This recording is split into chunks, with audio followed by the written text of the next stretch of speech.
Gandhinagar sector 24માં થયેલી મહિલા કોન્સ્ટેબલની શંકાસ્પદ હત્યાનો ભેદ ગાંધીનગર પોલીસે 24 કલાકમાં ઉકેલ્યો છે. મહિલા કોન્સ્ટેબલનો મૃતદેહ તેમના નિવાસસ્થાનેથી શંકાસ્પદ હાલતમાં મળી આવ્યો હતો. આ અંગે ગાંધીનગર પોલીસે તપાસ કરતાં મૃત્યુનું કારણ પ્રેમ પ્રકરણ હોવાનું સામે આવ્યું હતું. અમરેલીમાં રહેતી અને સિરામિક ઉદ્યોગમાં મેનેજર તરીકે ફરજ બજાવતી વ્યક્તિ આરોપી હોવાનું સામે આવ્યું છે. 21 પોલીસ સ્ટેશનમાં રિંકલબેન વંજારા પોલીસ કર્મચારીની મર્ડર કરવામાં આવેલ છે.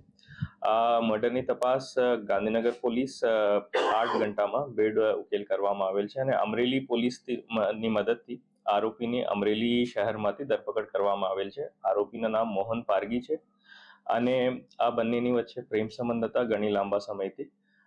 રિંકલબેન મોહનભાઈને શાદી માટે પ્રેશર કરતી હતી અને મોહનભાઈને શાદી નથી કરવાનું એને લીધે એને ગળું દબાઈને એને મર્ડર કરવામાં આવેલ છે.